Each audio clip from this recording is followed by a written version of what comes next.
He had a clear vision for the future, and I don't think any of us could have imagined or believed the extent to which his vision stretched. And not only this grand vision for what we could become as a company and what we could build, his leadership was transformational for the company.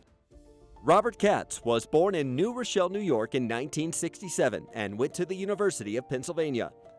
When I graduated there with a finance degree, wound up going into investment banking at a firm called Drexel Burnham. When Drexel Burnham went bankrupt, Rob joined then startup Apollo Management. One of the first investment opportunities that we looked at was a company called Gillette Holdings. One of the companies within that was what was then called Vail Associates. Shortly after, Rob joined the board of directors at Vail Resorts. In 2006, my predecessor left, and at that point a couple of board members approached me and said, "Is this something you'd be interested in?" And even though I was super passionate about Vail's product, I also knew that there were a lot of challenges within the ski industry. Like, it wasn't a simple business whatsoever. Rob was named CEO in February 2006, and on that same day, the company announced it was moving its headquarters from Avon to Broomfield. He has the ability to see 10 steps ahead and not just what should be done, but what could be, and inspire the entire organization. Only one pass can be this epic. And I think we came up with this idea about making a trade with our skiers and riders, which was to make skiing less expensive, much less expensive, if people would commit before the season started.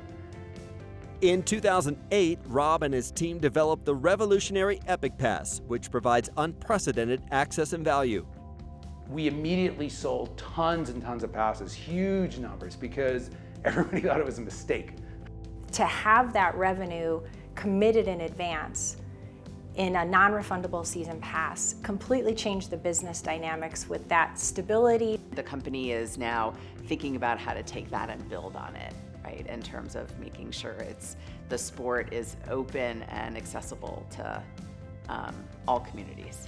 Vail Resorts now has 41 owned and operated mountain resorts. When I first started in 2011, we had 5. We really said, listen, we should create a real effort throughout the company, which we wound up calling Epic Promise, which is really kind of our promise back to the communities. Rob was also committed to gender diversity in Vail's leadership. It was truly a male-dominated industry. You can't stand up and say that you're the best at what you do in the world if your people aren't the best. And so Rob was highly committed and very personally committed to that development journey. One of the most challenging times in Rob's career was when the COVID-19 pandemic hit Colorado in early March 2020. Rob really stepped up in COVID. I mean, this was an unprecedented circumstance. They were major philanthropic partners for the state, also really worked with the state to make sure that we were one of the very first states to reopen our ski areas in a safe way. The success of Vail Resorts produced an enormous financial return as well. And Alana and I decided that we were going to take that wealth that we got back from Vail Resorts and actually put that into a charitable foundation. Rob and Alana started the Katz Amsterdam Foundation 5 years ago. We strive to be a catalyst to eliminate inequities and increase opportunity for all. That's our mission. It's just a credit to who he is. It's not about him. It's not about his ego. It's about the company. It's about our guests. It's about our communities.